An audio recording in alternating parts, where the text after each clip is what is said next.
Hello everyone, আশা করি সবাই ভালো আছেন। আমি আলহামদুলিল্লাহ গত দু একদিন গতকালকে থেকে অনেকটা রিকভার করছি। এখনো প্রায় 20% অসুস্থতা রয়ে গেছে। জ্বর কমছে আলহামদুলিল্লাহ, শরীর ব্যথাও কমছে, বাট ওই পরিমাণ কমে নাই যে বের হইতে পারবো রিল্যাক্সের সাথে। তবু ইনশাল্লাহ আল্লাহ রিকভার করে দিবেন। আর আজকে অনেকে আমার সাথে দেখা করতে চাইছিলেন, গতকালকেও আসতে চাইছিলেন, বাট আমি তো আসলে শুক্র শনি দেখা করার সুযোগ থাকে না, বা শনি বাসা থেকে নামাজ ছাড়া বের হই না। তবুও আজকে অনেক চাইছিলাম দেখা করতে, বাট শরীরের যে অবস্থা, একটু রিল্যাক্সে বসে যে কথা বলবো ওটা করতে পারতেছি না। আশা করতেছি কালকে থেকে ইনশাল্লাহ সবার সাথে দেখা করতে পারবো। আর আজকের ভিডিওটা হচ্ছে আলোচনা করবো ইনশাল্লাহ, তো খামার বাড়ি হবে না, শ্যামপুরে আমরা কিভাবে মাল প্যাকিং করব সেটা নিয়ে। তো সাধারণত আমরা যারা এক্সপোর্ট করি, ইউরোপ সেক্টরে যারা এক্সপোর্ট করি, তাদের সমস্ত মালামাল শ্যামপুরে নিয়ে যেতে হয়। এবং শ্যামপুর অনেক বড় একটা জায়গা, আপনারা দেখছেন আমার ভিডিওতে যে সেন্ট্রাল প্যাকিং হাউস বলা হয় শ্যামপুরকে, এবং এটা শ্যামপুরে অবস্থিত। শ্যামপুরের অনেক নাম আছে না, নামা শ্যামপুর, হ্যান্ড শ্যামপুর, আমার নামগুলা জানা নাই, বাট শ্যামপুরে এটা আমরা বলি। শ্যামপুর থেকে নারায়ণগঞ্জের যে রাস্তাটা আছে, পোস্তগোলা ব্রিজ থেকে নিয়ে একেবারে সোজা গেলে এটা একটা লাল মসজিদ বলে সবাই চিনে। তো লাল মসজিদ থেকে হাতের বামে যাইতে হয়, তারপর জিজ্ঞেস করতে হয় যে গাজী ট্যাঙ্কের ফ্যাক্টরি। গাজী ট্যাঙ্কের ফ্যাক্টরির সামনেই বা উল্টা পাশেই শ্যামপুর প্যাকিং হাউস বা সেন্ট্রাল প্যাকিং হাউস অবস্থিত। এবং সেন্ট্রাল প্যাকিং হাউসেই যারা ইউরোপের সমস্ত দেশগুলো, ইংল্যান্ড বলি, ইটালি বলি, সুইডেন, ফ্রান্স, গ্রিস মাল করি, তারা সেন্ট্রাল প্যাকিং হাউস শ্যামপুরেই মালামাল প্যাকিং করে থাকে। নিজস্ব গোডাউনে মালামাল প্যাকিং করলে সেন্ট্রাল প্যাকিং হাউস তাদেরকে সার্টিফিকেটস দিবে না, এবং ওই সার্টিফিকেটস না দিলে আপনি মাল এক্সপোর্ট করতে পারবেন না। তো শ্যামপুরে আপনি যখন মালামাল নিবেন, তখন কয়েকটা স্টেপে আপনাকে শ্যামপুরে মালামাল প্যাকিং এর জন্য করতে হবে। অ্যাট ফার্স্ট শিপমেন্টের জন্য আপনি যখন আপনার ব্যাপারীদেরকে মালের অর্ডার দিবেন, তখন ব্যাপারীদেরকে দুইটা স্টেপে মালের অর্ডার দিতে হবে, দুই জায়গার জন্য।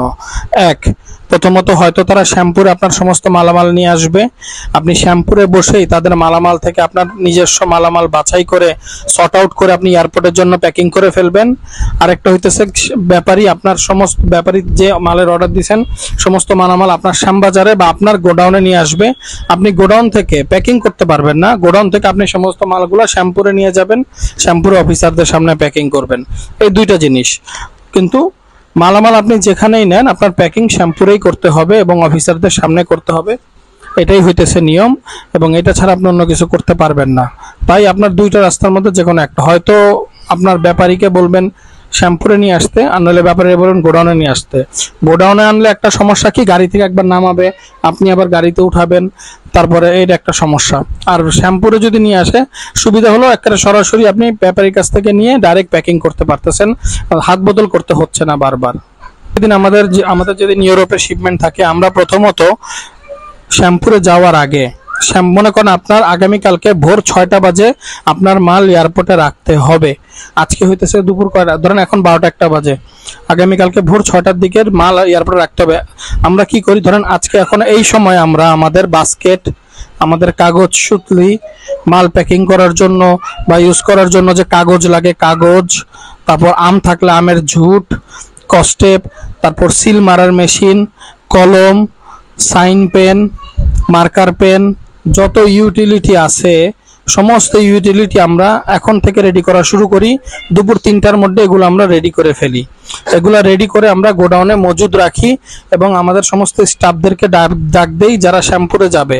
ধরেন আমার 2 টন মাল করতে 4 জন স্টাফ লাগে, তাদেরকে রেডি করে গোডাউনে এসে পড়ে, তখন আমার চাচ্চু সহ বা আমরা সহ শ্যামপুরের জন্য যে হানিফ আঙ্কেলের ডাক দেই, হানিফ আঙ্কেলের পিকআপ গাড়ি, ওই পিকআপ গাড়িতে করে আমাদের সমস্ত বাস্কেট, সমস্ত মালামাল নিয়ে আমরা শ্যামপুরে চলে যাই। পিকআপ গাড়ি শ্যামপুর পর্যন্ত 800 টাকা হিসাব করে নেয়, 800 টাকা নেয় আমাদের গোডাউন থেকে শ্যামপুর পর্যন্ত। তো শ্যামপুরে আমরা গিয়ে আমরা নামার পর আমাদের সমস্ত মালামালগুলো নেমে যায়, এবং বিকাল বা সন্ধ্যা থেকে নিয়ে আমাদের ব্যাপারীদের যে অর্ডার মালগুলো ছিল বা যেগুলো আমাদের কেনার, ওগুলা আসা শুরু হয়ে যায়। এই ক্ষেত্রে একটা জিনিস কি হয়, ধরেন 10টা আইটেম আমার অর্ডার, 7টা আইটেম আমাদের ব্যাপারীদের অর্ডার দেওয়া থাকে, 3টা আইটেম আমাদের নিজেদের কেনার জন্য রেডি করা থাকে। যেই 7টা আইটেম আমাদের ব্যাপারীদের অর্ডার দেওয়া থাকে সেগুলো পর্যায়ক্রমে 6টা 7টা থেকে শুরু হয় সন্ধ্যা, মালগুলো শ্যাম্পুরে আসা শুরু হয় এবং শ্যাম্পুরে আমরা মাল প্যাকিং করা শুরু করি। আমরা যখন শ্যাম্পুরে যাই প্রথমত আমাদের শ্যাম্পুরের পিসি যে আজকে যে করব এই জন্য এখানে বলে দিতে হয় যে আজকে আমাদের শিপমেন্ট আছে, তারা এন্ট্রি করে রাখে। 2 নাম্বার হইতেছে বাবুল ভাই যে আছে ফাইটোস্যানিটারি সার্টিফিকেটের জন্য অ্যাপ্লিকেশন করে, তাকে আমরা ফাইটোস্যানিটারি বাবদ 1600 টাকা বা 2000 টাকা দিয়ে দেই, সেটা লিস্টিং করে ফাইটোস্যানিটারি অ্যাপ্লাইয়ের জন্য রাস্তা আমাদের জন্য একটা গ্যাপ রেখে দেয়। আর অফিসারদেরকে বলে রাখি যে ভাই আমাদের মাল আসতেছে, তো অফিসাররা তখন যখন পার্টিদের মাল আসা মোটামুটি শুরু হয় অফিসাররা পুরো শ্যাম্পুর রাউন্ড দেওয়া শুরু করে যে কার কার মাল হচ্ছে, কিভাবে হচ্ছে না হচ্ছে। ব্যাপারীদের মাল আসার পর প্রত্যেকটা মাল অফিসাররা খুব সুন্দর মতো দেখে যে মালগুলো ভালো কিনা বা খারাপ কিনা, মালে দাগ আছে কিনা। মোটামুটি কোয়ালিটি কন্ট্রোল করার ক্ষেত্রে শ্যাম্পুরের অফিসাররা খুবই সিরিয়াস ভাবে এই মালামালগুলো দেখে থাকে যে হ্যাঁ, মনে করেন জারা লেবু এমনও আমার হয়েছে যে আমি 700 কেজি জারা লেবু আনছে, আমার এই জারা লেবু অনুমতি পাইছি মাত্র 200 কেজি দেওয়ার, 500 কেজি জারা লেবুর মধ্যে দাগ ছিল, শ্যাম্পুর থেকে আমি অনুমতি পাই নাই। এমনও হয়েছে আমার কাঁঠাল আসছে প্রায় 1000 কেজি, আমি ওখান থেকে মাত্র 500 কেজি কাঁঠাল এক্সপোর্ট করার অনুমতি পাইছি, বাকি 500 কেজি পাই নাই। এমনও হয়েছে যে মরিচ আসছে আমার 600 কেজি, 200 কেজি দিতে পারছি 400 কেজি, এরকম হয়েছে মাঝে মাঝে। কারণ আপনার মালামাল যদি খারাপ আসে তো তখন আপনি শ্যাম্পুর থেকে আপনার অফিসাররা আপনাকে ওই মাল এক্সপোর্ট করার অনুমতি দিবে না, আর মাল যদি ভালো থাকে তবে আপনি ওগুলো অনুমতি পাবেন। এই ক্ষেত্রে শ্যাম্পুর খুবই ইম্পর্টেন্ট একটা ভূমিকা পালন করে আপনার মালামাল যাতে ভালো যায় সেজন্য। তো আপনার মালামাল শ্যাম্পুর এসে পড়ছে, অফিসাররা দেখবে। অফিসার যখন আপনার মনে করেন ব্যাপারী থেকে যে মালগুলো আনার কথা ছিল ব্যাপারীরা সেই মাল দিয়ে দিছে, আপনি আপনার সমস্ত প্যাকিং করে ফেলছেন। 3 নম্বরে হইতেছে আপনার কাজ থাকবে যেটা আপনার নিজস্ব মালগুলো কেনাকাটা।